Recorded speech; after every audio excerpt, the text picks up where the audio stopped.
Hello, I'm Jonasz Rewiński. Welcome on board the Eastern Express, and as always, I hope you enjoy the journey. On this episode, we're tackling an unexpected plot twist in global diplomacy. Russia, the Taliban, and a friendship no one saw coming. I mean, if someone told me a few years ago that Russia would be moving to delist the Taliban from their own terrorist list, I would have said, yeah, right, and next you'll tell me they will team up for counter-terrorism missions. And yet, here we are, 2024, where the absurd is reality, and Moscow and the Taliban are making googly eyes at each other across the global stage. Russia and the Taliban fighting terrorism together? Well, this feels like a buddy cop movie no one asked for. So what caused this change? And what does it tell us about the terrorist sponsors up at the Kremlin? Well, let's take a look at our latest report to find out more. Last Friday, the top brass of Russia's MFA decided to scratch the Taliban off the list of terrorist organizations. Moscow did not spare the chance to sermonize the West. We urge Western countries to recognize their responsibility for the post-conflict reconstruction of Afghanistan, lift sanctions, and return Kabul's expropriated assets. The announcement to delist the Taliban follows Putin's July statement that Moscow saw them as an ally in the fight against terrorism. The Taliban have been fighting a turf war with the Khorasan offshoot of ISIS, also known as Daesh. The terrorist organization has claimed responsibility for deadly attacks in Afghanistan, Iran, and Russia. 4 terrorists who carried out a mass shooting in the Crocus City Hall music venue in Moscow's suburbs in March this year were in fact acting on behalf of ISIS Khorasan province. There's a dispute within the broader jihadist world between ISIS-K and the Taliban. And it blames the Taliban for being too close to Russia. So ISIS-K has attacked the Russian embassy in Kabul, and in general uses this as a talking point as a way of criticizing the legitimacy of the Taliban. Having made security their top priority, the Taliban have clandestinely sought intelligence and logistical backing from international actors. Although the Taliban have taken over US military equipment, analysts question their ability to combat ISIS due to their limited technological capabilities. Moscow's move to delist the Taliban stands in stark contrast with the US position, which continues to support sanctions against the Taliban regime. And now let's take a look at the issue in greater detail. So, Russia has decided to give the Taliban a PR makeover, delisting them as terrorists and shaking hands with their new buddies in Kabul. This isn't just changing some labels. Think of it more of a massive shift in Russia's foreign policy. And why? Well, because the Kremlin has realized that it's better to have the Taliban on their side than as a suspicious, unpredictable neighbor. After all, nothing says, oh, we're cool now, like crossing someone off your terrorist list, right? Now, let's break this down. First, how did we get here? It's not like Russia and the Taliban have been besties for years, have they? Back in the day, the Soviet Union actually invaded Afghanistan, and the Taliban, well, they weren't exactly sending thank you notes. So why the sudden change of heart, you may ask? Well, the answer is simple. Russia sees the Taliban as a strategic partner now, someone they can work with to tackle terrorism and, more importantly, secure their interests in the region. Think of it as the enemy of my enemy is my weird new friend. But wait, it actually gets even weirder than that. Not only is Russia cozying up to the Taliban, but they're also praising them. Moscow has actually applauded the Taliban's efforts in counter-terrorism, especially their tough stance against non-state actors like ISIS. In fact, Russia's special representative for Afghanistan, Zamir Kabulov, recently said, and I quote, that Moscow now sees the Taliban as an ally. An ally! The same Taliban that not so long ago were on everyone's most wanted list. Now, before you get too carried away thinking this is some kind of peace and love festival, let's remember what's at play here. This is all about realpolitik. Moscow doesn't suddenly think the Taliban are nice guys. No, this is a calculated move to maintain influence in Afghanistan and to counterbalance Western interests in the region. And make no mistake, Moscow isn't doing this for free. They want something in return: stability in Afghanistan, an end to the drug trade, and perhaps most importantly, a bulwark against extremist groups that could spill over into Russia's sphere of influence. You see, Russia is particularly fond of the Taliban's anti-drug policy. Yeah, that's right, the Taliban, who once funded themselves with drug money, are now being praised for fighting the drug trade. It's like congratulating your friend for finally quitting smoking after they had been selling cigarettes out of the back of their car for years. But hey, baby steps, right? Additionally, by cozying up to the Taliban, Russia is signaling that it's ready to step into a bigger role in Afghanistan, filling the vacuum left by the US withdrawal.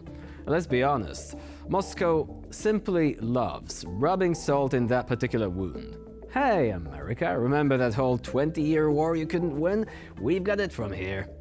Now, Russia's not the first country to go down this road. China has already been engaging with the Taliban, and they even accepted a Taliban ambassador back in 2021.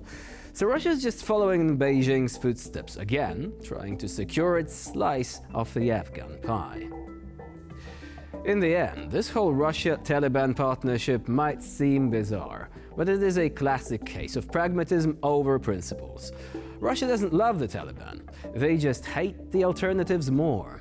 And in the world of geopolitics, that's sometimes all it takes to strike up a friendship. And now here to shed more light on the issue is our guest, Hans-Jakob Schindler, Senior Director at the Counter-Extremism Project. Hello and welcome to TVP World. Hello, thanks for having me. So what motivates Russia to essentially delist the Taliban from its own list of terrorist organizations, and also to say that they might have a lot in common, including fighting against terrorism? Well, I mean, first of all, I would think that there is geographic proximity, right? So Afghanistan borders Central Asia, which Russia still sees as their sphere of influence. And also Russia has experienced several attempted and one very tragically successful terror attack emanating from Afghanistan, from the Islamic State in March this year in Moscow. So there is good reason for Russia to be interested in Afghanistan and terrorism in Afghanistan. However, whether the Taliban are the most appropriate counterparty in Afghanistan to fight terrorism is, of course, highly questionable.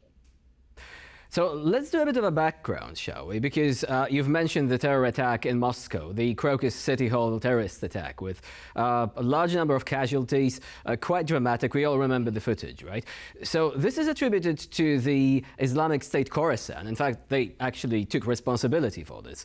So what is the practical and ideological divide between the Islamic State Khorasan on the one hand and the Taliban? To what extent do you think they can reliably be counted on by countries such as Russia to remain mutually opposed? And so Russia might actually be tempted to say, well, okay, the enemy of our enemy might actually happen to be our friend. Well, first of all, I'd like to remind everyone it took quite a while for Russia to accept that it was the Islamic State and not Ukraine who did conduct this attack, but they apparently have now accepted that this is the case.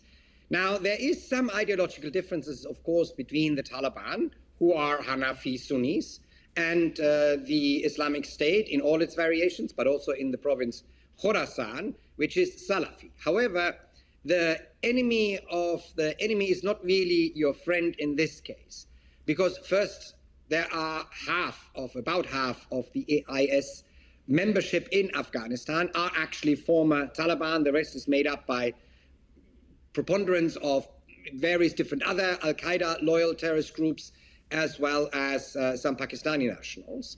Secondly, until August 2021, one part of the Taliban that is the interlocutor of the Taliban with international terrorist organizations, including Al-Qaeda, the Haqqani network, who housed Ayman al-Zawahiri in a house that they controlled in Kabul until he was killed by the Americans.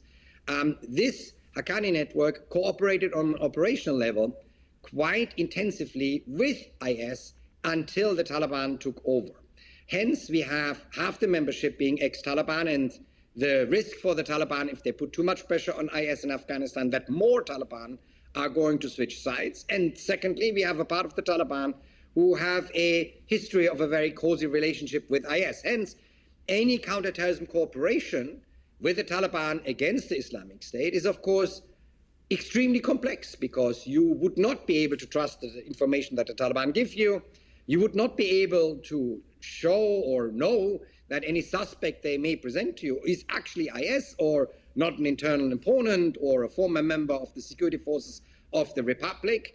So I see any counterterrorism cooperation in an operational sense with the Taliban as highly problematic. And during the latest meeting of the RATS SCO, that's the Regional Counterterrorism Architecture of the Shanghai Cooperation Organization, the Taliban essentially threatened the international community, saying if the Taliban are not recognized as a legitimate government in Afghanistan soon, they may change their position towards international terrorism. So you already have a rather unwilling counterterrorism partner here.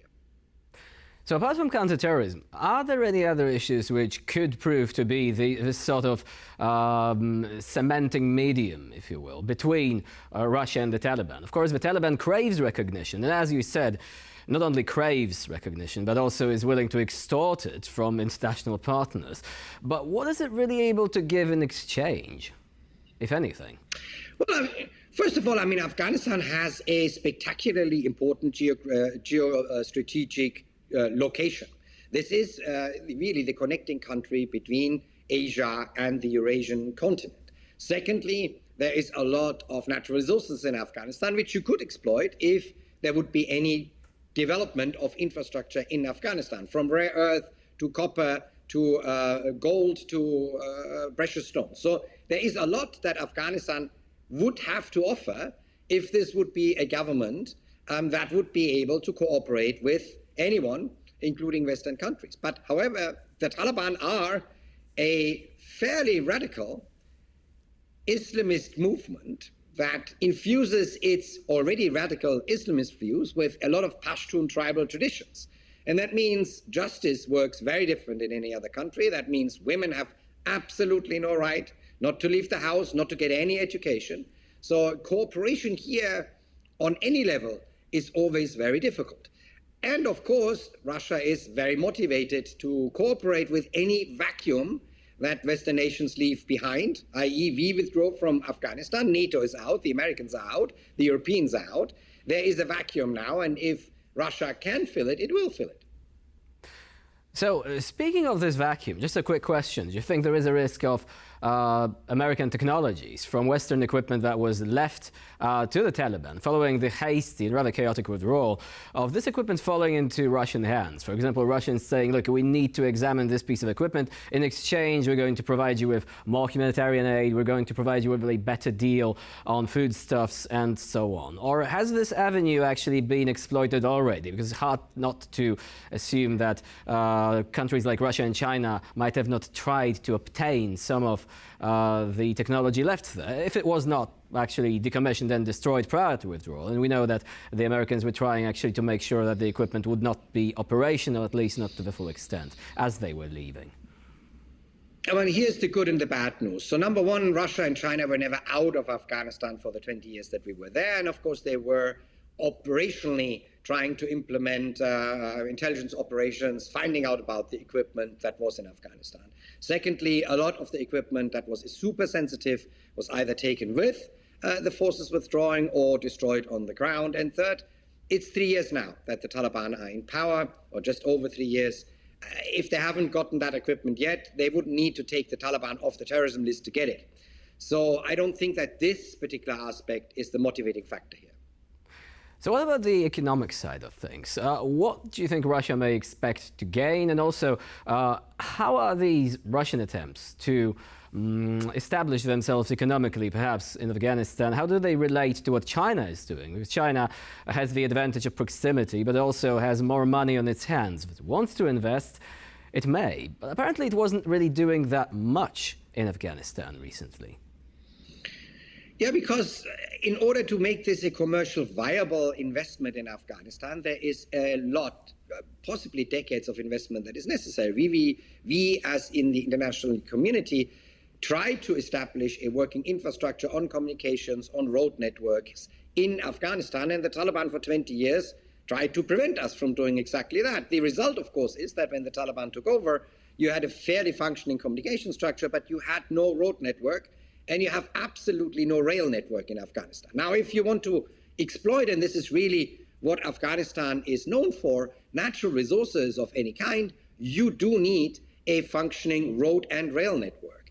Meaning, to make this commercially viable, someone, China, Russia, someone else, would have to invest enormous sums for quite a while before they are able to exploit these natural resources to the extent that it then becomes commercially profitable. And I would assume that one other aspect, apart from wanting their southern border or their southern sphere of influence being quiet, because there has been, of course, numerous attempts of IS to infiltrate also into the Central Asian countries, in particular Uzbekistan and Tajikistan in the last 3 years. They want quiet on their southern front, if you want to term it that way, but they also want to be part of the pie that is going to get divided in the next decade or two. That is the natural resources of Afghanistan that the Chinese are very much interested in. But, as I said, this is a proposition down the line. And it's not just about resources, it's also about trade routes, isn't it? And this is once again something that would require a robust network of infrastructure within Afghanistan. So do you think that anyone would be willing to put the money down? Would that be the Chinese? Would that be the Russians? Despite the fact that right now most of the budget's actually flowing into the ailing military, which Putin has sent into Ukraine for a 3-day operation, which actually turns out to be a bit longer than that, and with rather dramatic losses resulting from it. So do you think that Russia, if it wanted to, would even be able to actually invest heavily in Afghanistan? Well, I mean, Afghanistan has always been characterized as the missing link between the Chinese economy on land and Europe. However, to invest heavily in trade routes or cross-country transfer of goods would be still very, very difficult, because if you go west from Afghanistan, you hit Iran, and then you hit Iraq, and you hit Syria, and then you are in Turkey, which means you still have 2 or 3 countries which have enormous security problems internally, are under heavy sanctions. That makes this transfer idea less viable than it may have been 20, 30 years ago. So this is also something that will benefit potentially Afghanistan and the global economy down the line. At the moment, I cannot see how this would be a major emphasis of the investment. What I can see is, of course, the Chinese, as they've done during the time of the Republic until 2021, securing mining concessions so that they have the legal right to do this and no one else will get these concessions. The Chinese building some beginning of an infrastructure there to actually begin exploiting this, but concentrating for the moment at the very high value goods, i.e. rare earth and precious stones, and not on mass goods such as copper or other minerals that are less valuable but would be commercially viable if you could exploit them on a very large scale. So it seems that there is an emerging trend. The Taliban might not be the most convenient of partners, but for some countries at least it is becoming a necessary one. Of course, the big question is what the West is going to do about it. Will it adhere to the principles that it has advocated for so long? But of course, that is a matter for another conversation entirely. Hans-Jakob Schindler was our guest today here on TVP World. Thank you very much for joining us and for sharing your insight. Thank you so much for having me. And now we're moving on to Eastern News Flash, a series of all the other stories from the East that you really don't want to miss. Ukraine's parliament has approved changes to a law enabling foreign volunteers in the country's international legion to now serve as officers. Here is the story in greater detail. Previously restricted to the ranks of privates and sergeants, foreign volunteers can now apply for officer positions. The International Legion of Ukraine was established at the outset of Russia's full-scale invasion in 2022, drawing volunteers from more than 50 countries, including military veterans from the US, the UK, Australia and Europe. Originally organized as part of Ukraine's territorial defense forces, the unit later came under the command of the armed forces, with some sections under military intelligence. Meanwhile, Poland has launched a program aimed at attracting Ukrainians residing in the country to train as part of the Polish armed forces. But so far, plans to form a Ukrainian legion in Poland have been delayed due to low applicant numbers. The top echelons of Britain's army are also working on a training scheme for Ukrainian soldiers. The United Kingdom is weighing deployment of troops to Ukraine to train new troops in remote areas, potentially moving some training operations to Ukrainian territory. This plan is aimed at aiding Kyiv's recruitment efforts while addressing logistical issues. Insiders say the proposal involves sending small groups of British military instructors to western Ukraine, far behind the front lines.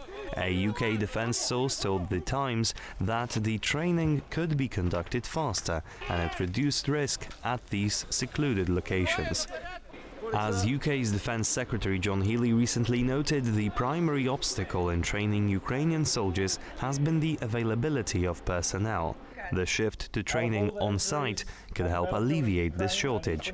The initiative is part of the UK's broader support for Ukraine in its defence against Russia.